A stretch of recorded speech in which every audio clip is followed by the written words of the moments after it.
Bonjour les découvreurs et bienvenue à Food Découverte.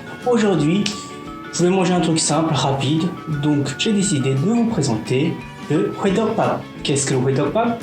Hue qui veut dire sashimi, tok qui veut dire au-dessus, et pap c'est du riz. Donc en gros, c'est du riz par-dessus du sashimi.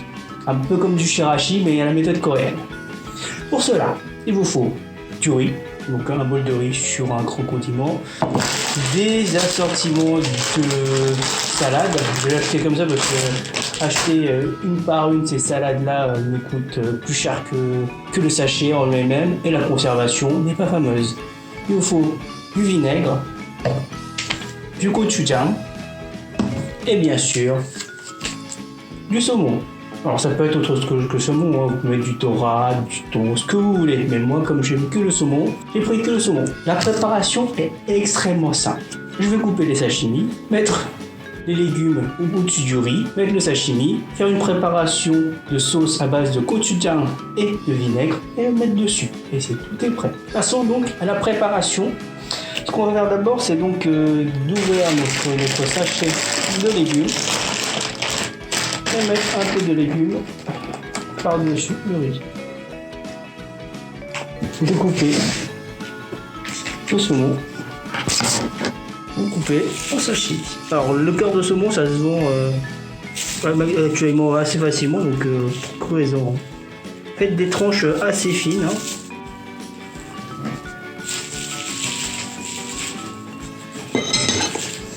Voilà, tout est coupé. Ce qu'il vous reste à faire, c'est ça.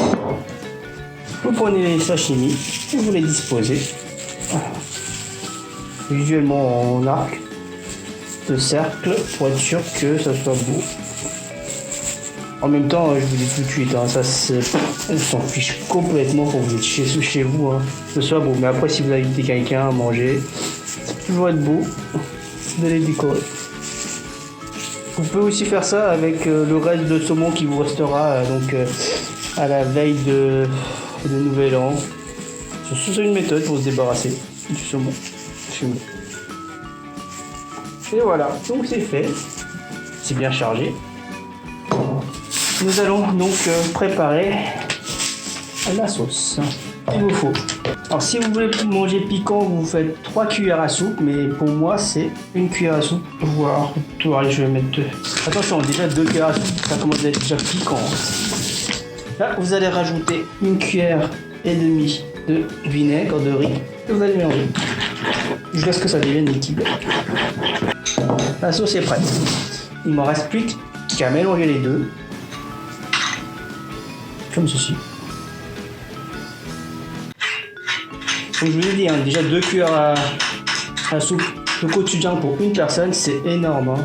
C'est parce que moi j'aime bien manger piquant et je subis mes conséquences lendemain aux toilettes. Donc, moi j'assume.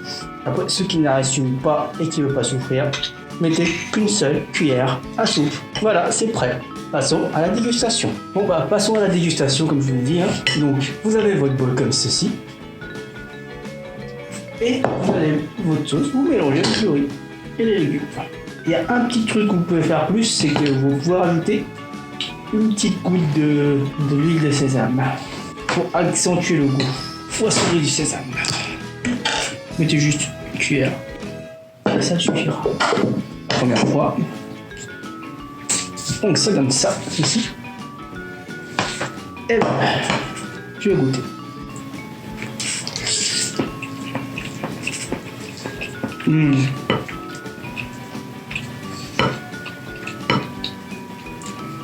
C'est vrai.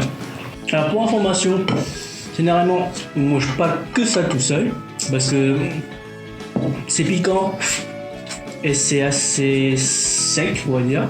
Donc vous mangez avec une soupe miso peut-être ou une soupe aux œufs comme je vous ai montré la dernière fois.